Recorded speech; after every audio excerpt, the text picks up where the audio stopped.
You are listening to the Daily Gospel Reflections with Sister Cloth. This podcast is brought to you by the Paulines Multimedia. It is our mission to bring the Word of God to all peoples through sounds and images, voices, and music. Come and join us as we share with you a thought a day.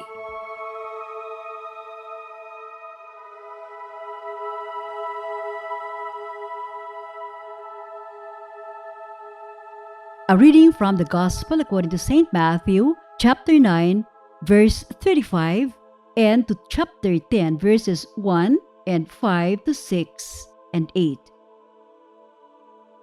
Jesus went about all the cities and villages, teaching in their synagogues and proclaiming the good news of the kingdom, and curing every disease and every sickness. When he saw the crowds, he had compassion for them, because they were harassed and helpless, like sheep without a shepherd. Then he said to his disciples, "The harvest is plentiful, but the laborers are few. Therefore ask the Lord of the harvest to send out laborers into his harvest." Then Jesus summoned his 12 disciples and gave them authority over unclean spirits to cast them out and to cure every disease and every sickness. These 12 Jesus sent out with the following instructions: "Go to the lost sheep of the house of Israel. As you go, proclaim the good news. The kingdom of heaven has come near. Cure the sick, raise the dead, cleanse the lepers, cast out demons. You received without payment, give without payment."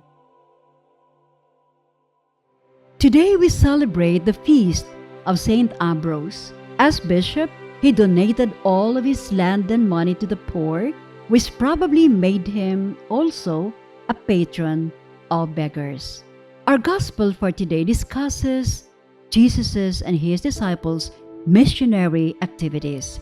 Jesus sees the urgent need for more missionaries to minister to the harassed and helpless, whom he finds like sheep without a shepherd.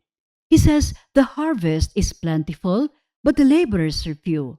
Therefore, ask the Lord of the harvest to send out laborers into his harvest." Christ's invitation today is not only for the priests, religious, catechists, and church workers. Jesus summons all of us to do our part in whatever way we can. We don't have to be great preachers, theologians, or biblical scholars to proclaim the good news of God's kingdom. Our presence could make people see and believe that Jesus is risen and lives among us. How many people, for instance, have changed for the better simply because they saw and experienced Christ in somebody who lived an authentic Christian life? In today's gospel, Jesus gives his disciples the authority to heal the sick and to do other exceptional tasks. We too have been given the power to heal. We can heal simply by lending our ear to another who feels lonely or depressed, by our smile or touch to those mourning the loss of loved ones. Or we can heal by giving time to visit the sick, especially in government hospitals, the prisoners, or the families in the squatter areas, and teaching them simple prayers or doing Bible sharing with them. These are little acts of love, but they mean a lot to people and God. As Proverbs chapter 9 verse 22 says, "The generous will themselves be blessed, for they share their food with the poor." This Advent season and onwards, let us allow Jesus to use us as his instrument of healing and sharing by reaching out to the poor and the underprivileged. Our generosity will be rewarded by God, if not here on earth, definitely in the afterlife. Be with us again tomorrow as we share with you a thought a day. Meanwhile, you can follow us and listen to other Apple and Google podcasts on Spotify, produced by Paulines Multimedia. Have a good day.